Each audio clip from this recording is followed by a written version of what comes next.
Assalamualaikum warahmatullahi wabarakatuh. Waalaikumsalam warahmatullahi wabarakatuh. Oke, anak-anak Ibu, apa kabarnya semua? Baik, Bu. Baik, Bu. Alhamdulillah. Saya harapkan anak-anak Ibu yang hadir hari ini diberikan kesehatan sehingga kita semua bisa melaksanakan kegiatan sebagaimana biasanya. Oke, sebelum dimulai, alangkah baiknya kita berdoa dulu, mohon kepada Allah. Mudah-mudahan kegiatan kita hari ini bisa berjalan dengan baik dan nantinya anak-anak Ibu juga mendapatkan ilmu yang berkah. Oke, saya minta kepada Bang Rian, tolong pimpin doanya Bang Rian. Baik, Bu. Siap. Doa mulai.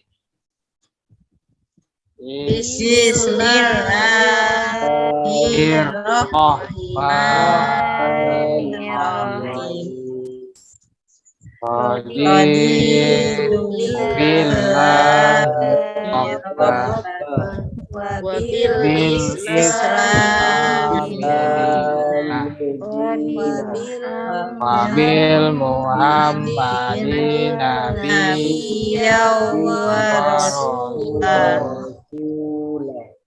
Rabbi zidni ilman warzuqni fahman wa amalan sholihan. Oke, terima kasih anak-anak Ibu.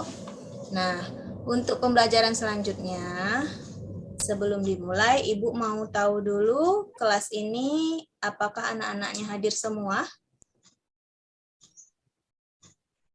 Hadir, Bu. Hadir ya, alhamdulillah. Oke.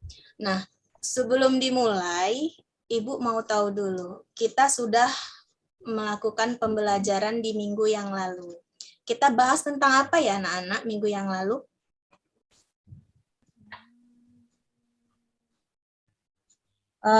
Keautentikan Al-Quran, Bu. Oke, masih ingat ya Kak Rohmah? Insyaallah. Alhamdulillah. Ya, minggu lalu kita bahas tentang keautentikan Al-Quran.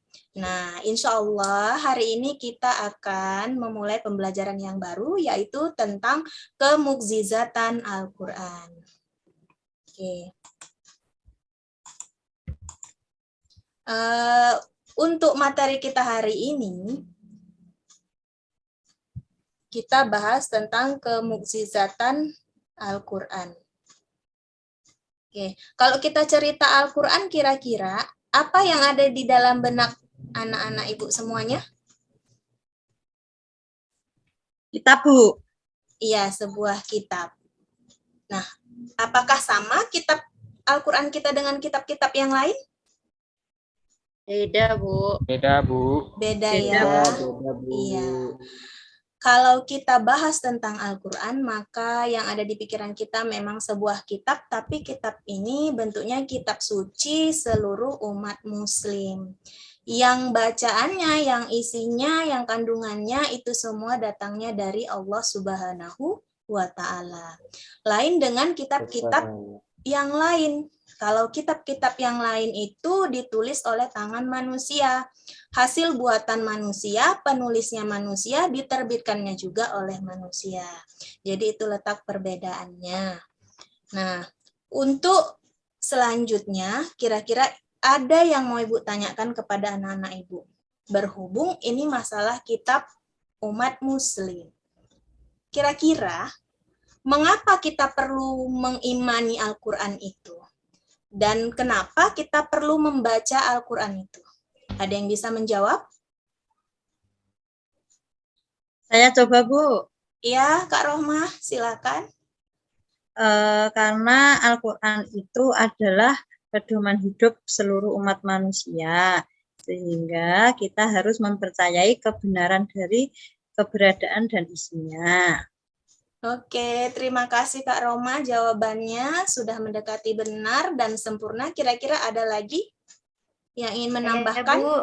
Iya, Kak Inur. Silakan. Supaya kita dapat kebahagiaan di dunia dan di akhirat, Bu. Alhamdulillah, mudah-mudahan seperti itu ya Ibu Inur. Memang sebenarnya Al-Quran ini adalah sebagai pedoman yang nantinya akan membawa kita kepada kehidupan di dunia, kebahagiaan di dunia, dan kebahagiaan di akhirat. Nah, untuk hari ini pastinya kita memiliki tujuan. Nah, tujuan kita hari ini yaitu adalah anak-anak Ibu bisa benar-benar mengimani Al-Quran, kemudian menunjukkan bukti kemukjizatan Al-Quran, dan terakhir menunjukkan sikap cinta terhadap Al-Quran. Nah, sebelum Ibu lanjutkan, Ibu mau bagikan kelompok dulu. Kelompok pertama itu atas nama Ira, Ihsan, dan Nur. Dan kelompok kedua itu atas nama Rohmah, Rian, dan Zainul. Nah, untuk itu saya tampilkan PowerPoint. Silakan diperhatikan.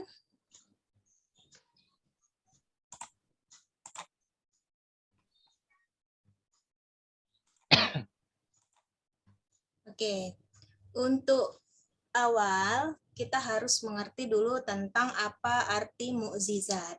Nah, nanti kemudian baru kita pelajari tentang izazul. Nah, untuk mukjizat ini bisa nampak ya anak-anak Ibu semua? Bisa, Bu. Iya. Ya, Bu. Oke. Untuk mukjizat itu berasal dari isim fa'il yang berasal dari kata a'zaza, yu'zizu, i'zazan, mu'zizu, dan mu'zizatun. Artinya itu melemahkan ataupun mengalahkan lawan. Namun dalam perkembangannya kata mukjizat ini juga sering digunakan pada arti sesuatu kejadian yang luar biasa yang terjadi pada nabi-nabi Allah. Nah, selanjutnya untuk izazul Quran, apa itu izazul? Izazul itu adalah teguhnya kehebatan Al-Quran dihadapkan manusia dan jin yang tidak mampu membuat karya sehebat Al-Quran. Kemukjizatan Al-Quran ini menumbuhkan kesadaran pada manusia bahwa Al-Quran adalah nyata yang datangnya dari Allah Subhanahu wa Ta'ala, sekaligus bukti atas kerasulan dari Nabi Muhammad Shallallahu Alaihi Wasallam, tetapi bukan bentuk karangan dari Nabi Muhammad Shallallahu Alaihi Wasallam. Nah, anak-anak Ibu, setelah Ibu bagi kelompok tadi, masing-masing anak-anak Ibu duduk bersama teman kelompoknya, karena Ibu akan menampilkan sebuah video. Ibu harapkan kalian untuk memperhatikan video yang Ibu sajikan berikut ini. Bentar ya, anak-anak Ibu. Ibu ulangi lagi. Akan dibagi dua. Ketemunya berapa? 143. 143. Silahkan buka 143 dan dibaca.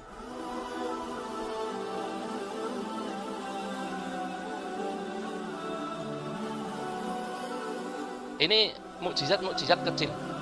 Mukjizat tapi kecil. Maksudnya ya tidak seheboh itu.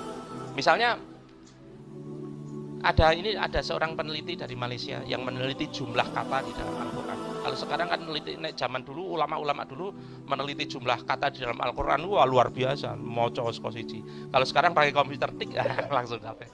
Dan hasil penelitiannya itu menunjukkan kata dunia disebutkan 115 kali dan kata akhirat disebutkan 115 kali. Bodoh. Kata malaikat disebutkan 88 kali, kata syaitan disebutkan 88 kali. Kata kehidupan disebutkan 145 kali, kata kematian disebutkan 145 kali. Kata kebaikan disebut 50 kali, kata kejahatan disebut 50 kali. Kita kembali ke tantangan tadi. Faktu bisuratim misli. Oke. Itu untuk video yang pertama. Anak-anak Ibu, ada yang ingin bertanya ataupun menanggapi dari video yang baru Ibu tampilkan tadi? Tidak, Bu. Tidak ada ya. Oke, kalau gitu kita lanjutkan untuk video yang kedua.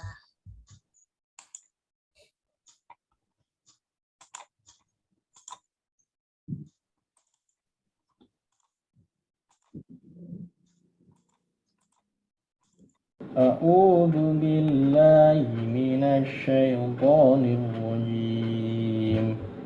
Bismillahirrahmanirrahim. Alhamdulillahilladzi anzala ala 'abdihil kitaba wa lam yaj'al lahu 'iwaja. Alhamdulillah, saya sangat bersyukur sekali saya bisa membaca Al-Quran sebagaimana teman-teman yang lain yang tidak tunanetra bisa membaca Al-Quran. Ini sangat saya syukuri, nikmat yang sangat luar biasa. Dan tidak setiap tunanetra juga bisa membaca Al-Quran dan punya Al-Quran Braille, karena Al-Quran Braille itu sangat langka. Makithina fihi abada. Impian saya yang belum tercapai, saya ingin sekali belajar tahfidz bersama guru yang qori'nya bagus gitu, bisa menghafal Al-Quran bersama guru.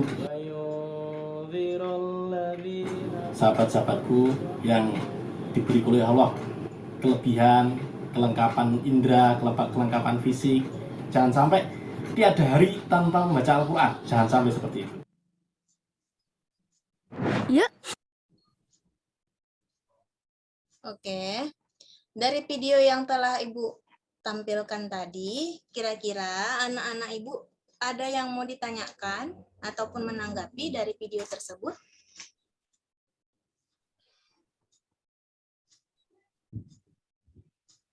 Saya, Bu, mau menanggapi sedikit, Bu. Oke, Kak Rahma, silakan. Dari video itu, kita bisa belajar bahwa Al-Quran itu harus dijadikan sebagai suatu kebutuhan yang wajib. Apalagi kita sebagai manusia yang diberikan kesempurnaan fisik oleh Allah. Seperti itu, Bu. Alhamdulillah, terima kasih Kak Rohma. Ya, jawabannya atau tanggapannya bagus. Ada lain yang mau menambahi? Nah, kalau tidak Saya, ada, Bu. Oke, Kak Ira, silahkan. Membaca Al-Quran itu dijadikan sebagai kebutuhan. Artinya, kalau kita tidak membaca Al-Quran, rasanya kita ada merasa kurang gitu apa yang harus kita lakukan dalam seharinya. Gitu. Apalagi kita sebagai orang yang sempurna, artinya tidak ada cacat fisik, maka kita jangan sampai kalah oleh orang seperti yang dalam video tadi, Bu, yang tunanetra, tapi mereka semangat membaca Al-Qur'annya sudah luar biasa. Oke, luar biasa sekali Bu Ira tanggapannya. Alhamdulillah, memang sebenarnya bagi kita, maaf cakapnya, tidak memiliki kekurangan seperti yang ditampilkan video tersebut. Memang seharusnya lebih banyak lagi untuk mengamalkan Al-Quran, apalagi membacanya. Sebagai rasa cinta kita terhadap Al-Quran, yaitu salah satunya kita harus membacanya. Nah, setelah Ibu bagikan kelompok, ada 2 kelompok, ayo kita sama-sama berdiskusi yang sudah Ibu tampilkan di PPT ini. Silahkan kelompoknya diskusikan pertanyaan-pertanyaan berikut. Saya kasih beberapa waktu, nanti setelah selesai baru kita akan mempresentasikan hasil diskusinya. Silahkan anak-anak Ibu.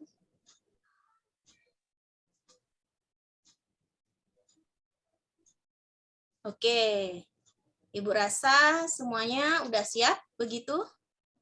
Kelompok 1, kelompok 2? Bu Ira? Sudah, Bu. Alhamdulillah. Kalau gitu Ibu kasih kesempatan untuk kelompok 1 ataupun kelompok 2 yang ingin pertama kali mempresentasikan hasil diskusinya. Monggo, siapa yang mau pertama? Maju. Kami boleh, Bu. Iya, silakan Bu Ira. Bagaimana cara mengimani kemukjizatan Al-Quran? Yang pertama, kita meyakini bahwa Al-Quran benar-benar wahyu Allah. Yang kedua, meyakini bahwa isi Al-Quran benar dan tidak diragukan sedikit pun untuk mempelajarinya. Terus pertanyaan kedua, bukti-bukti kemukjizatan Al-Quran, yaitu termaktub dalam lembaran-lembaran mushaf Al-Quran. keindahan gaya dan tata bahasa serta susunan redaksinya. Yang ketiga, bagaimana cara kita membuktikan sikap cinta terhadap Al-Quran? Membaca, memahami, merenungkan, menerapkan ajarannya dalam kehidupan sehari-hari. Demikian Bu dari kami kelompok 1. Oke, terima kasih kelompok 1. Boleh kita apresiasi dengan tepuk tangan? Terima kasih. Sekarang untuk kelompok 2 bisa diwakili. Siapa yang ingin mempresentasikannya?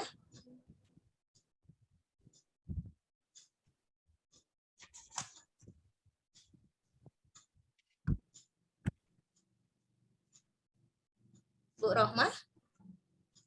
Ayo untuk Kak Rohmah, bisa? Iya, Bu.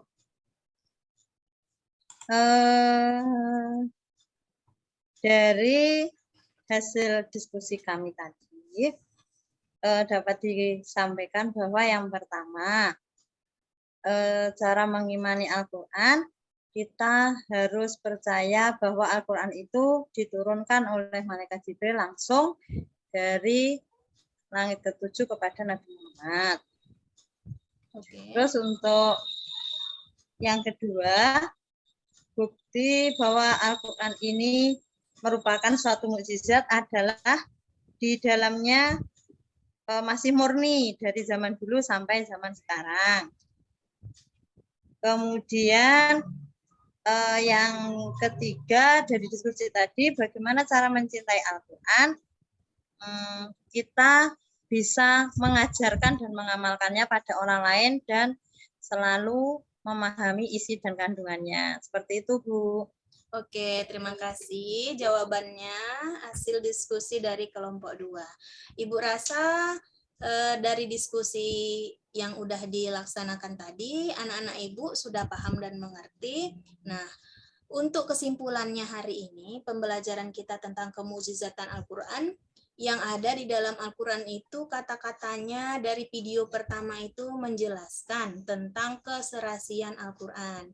Di mana ada kata-kata yang pengulangan katanya sama, seperti kata-kata dunia dan akhirat itu sama-sama pengulangan katanya sebanyak 115 kali. Begitu juga dengan kata kebaikan dan keburukan juga diulang sebanyak 50 kali.